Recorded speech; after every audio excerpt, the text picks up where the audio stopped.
Здравствуйте, дорогие друзья. Понедельник, 21 декабря. И, как всегда, по понедельникам в прямом эфире «Арена событий», программа для тех, кто хочет знать события в лицо. В студии Владимир Сенюшкин.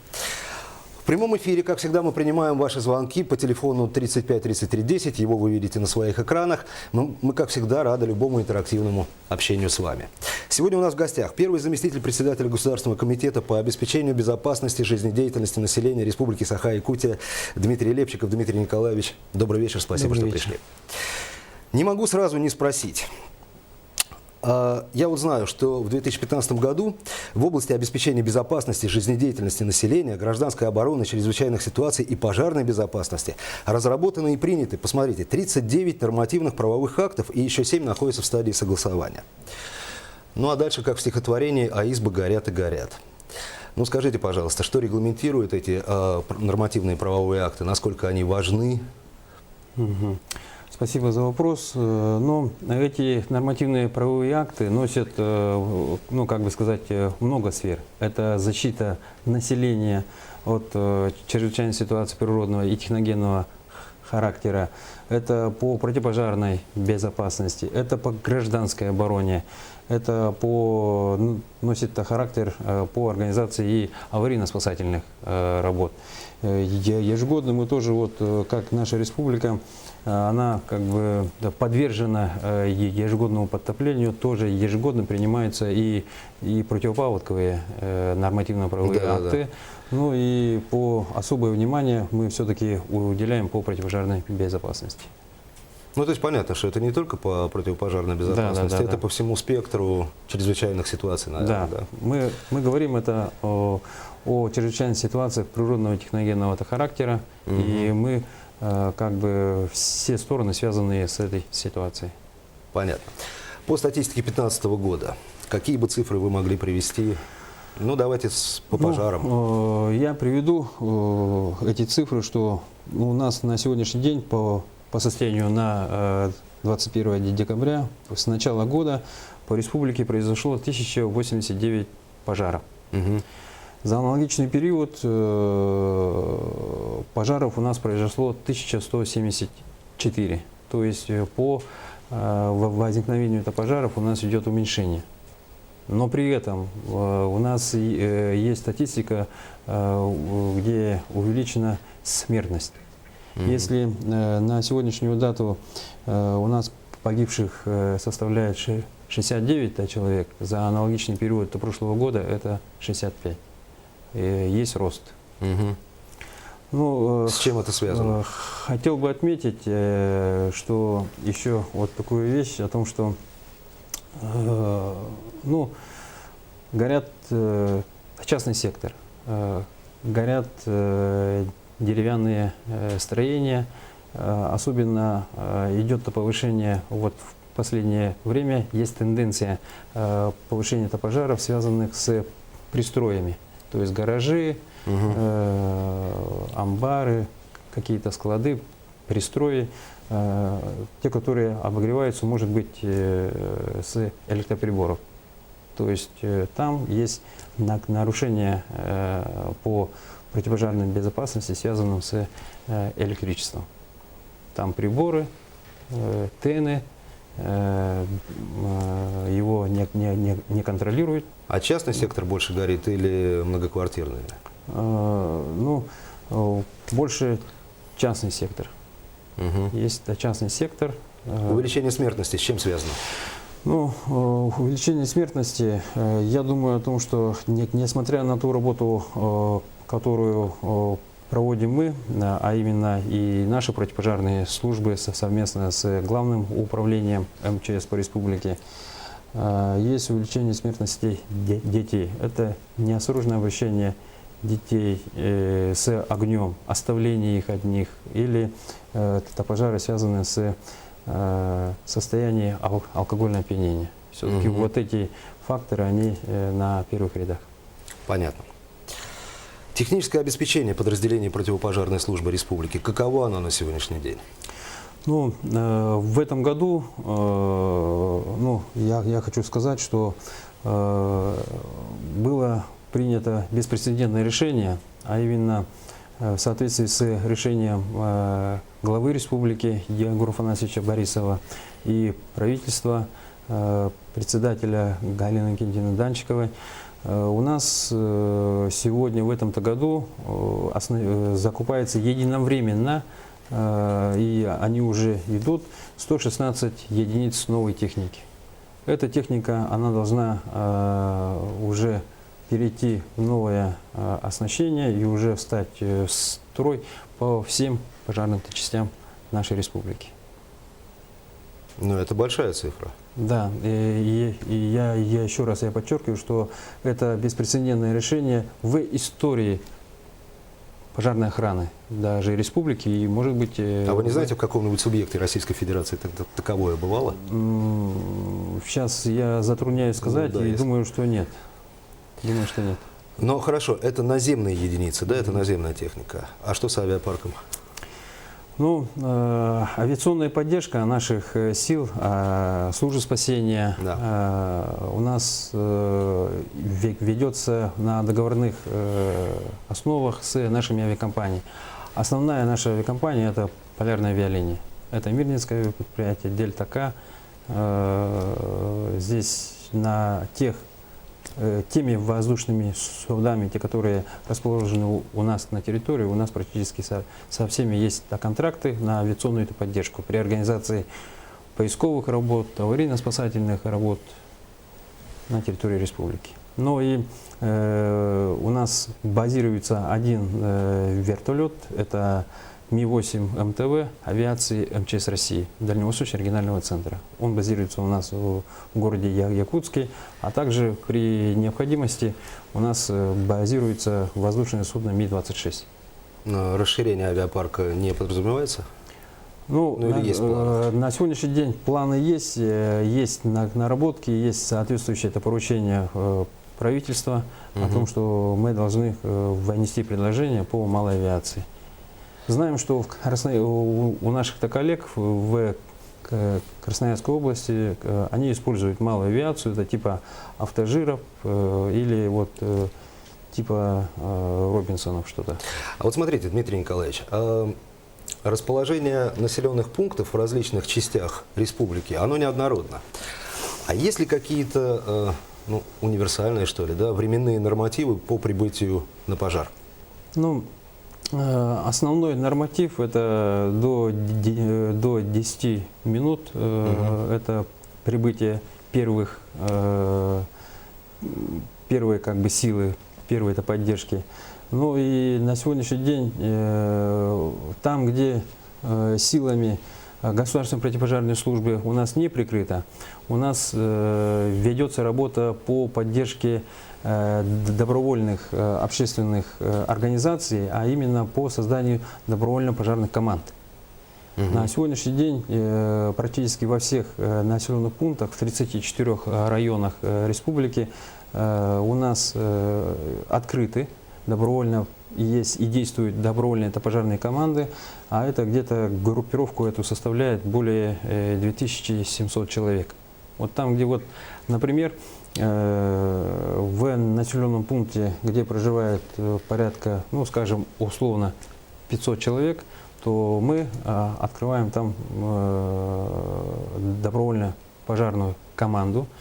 За счет республиканского бюджета есть... А профессиональную там разместить не можете? А профессиональную, да, мы разместить там по нормативам мы не можем.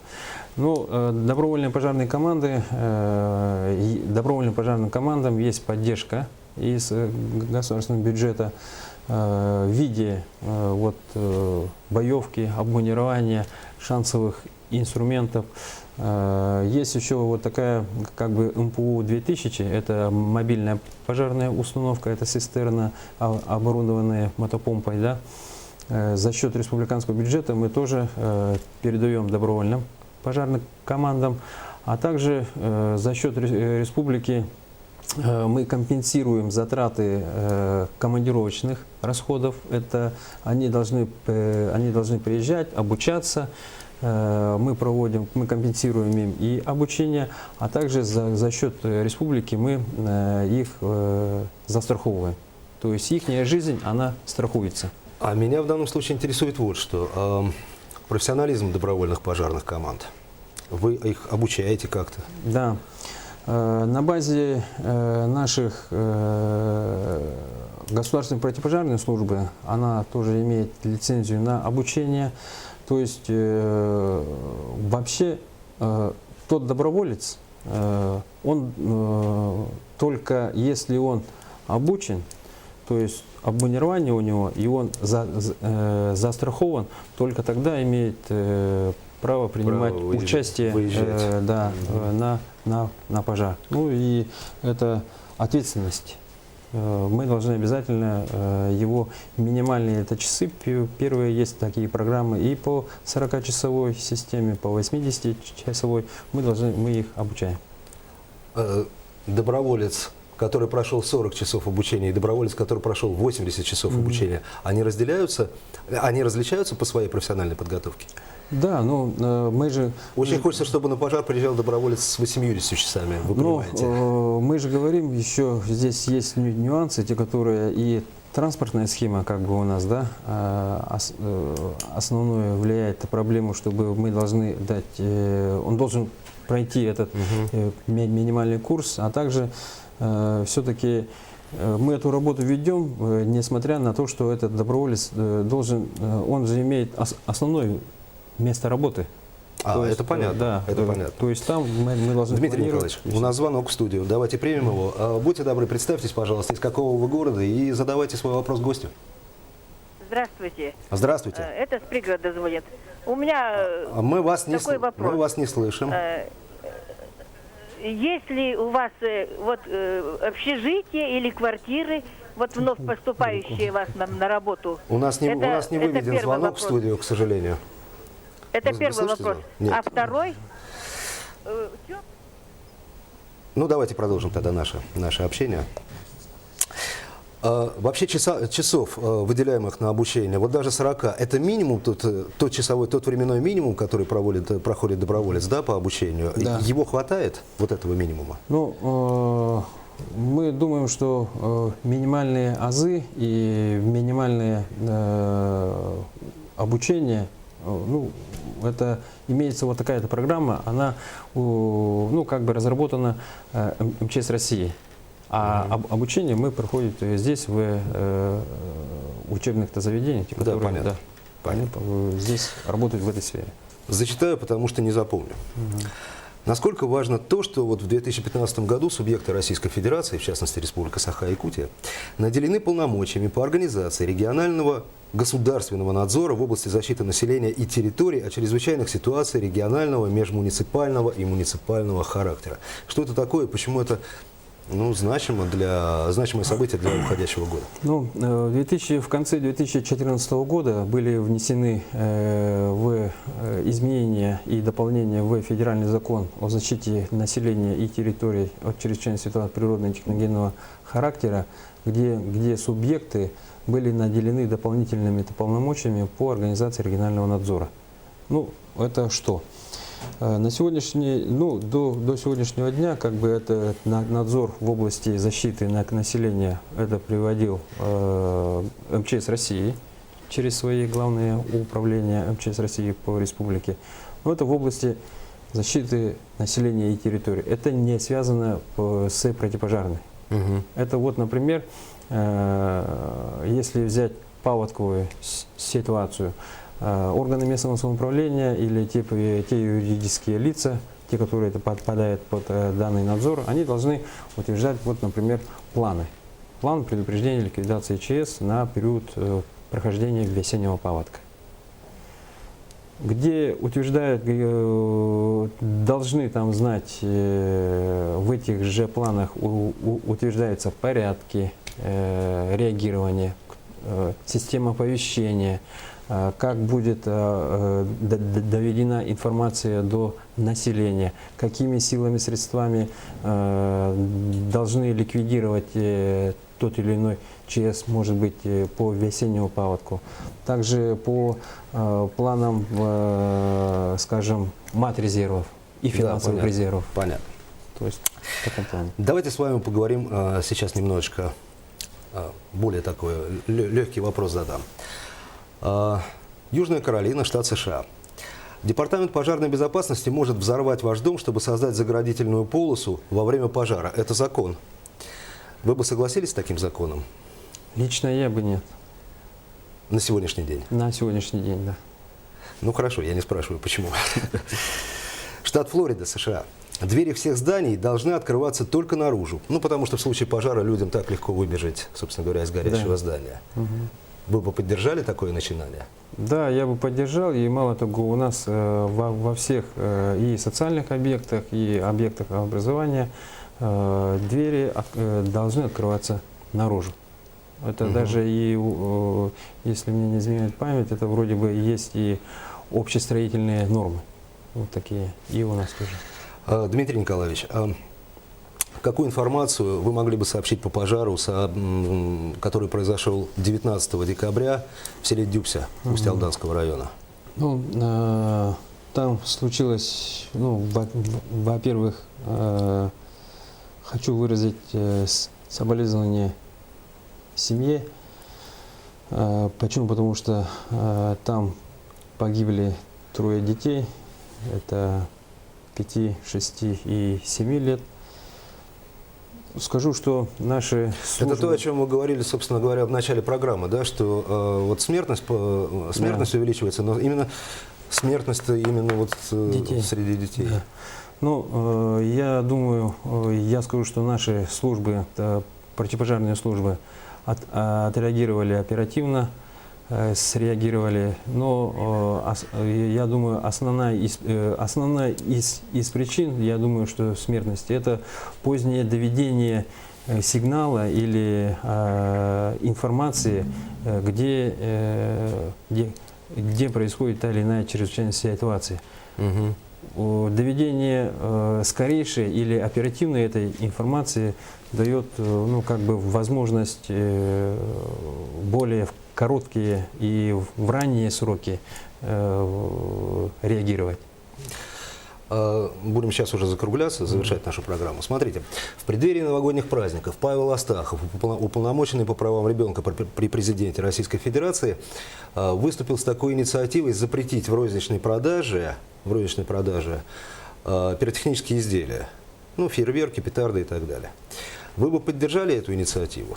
Ну, во-первых, я бы поддержал это частично.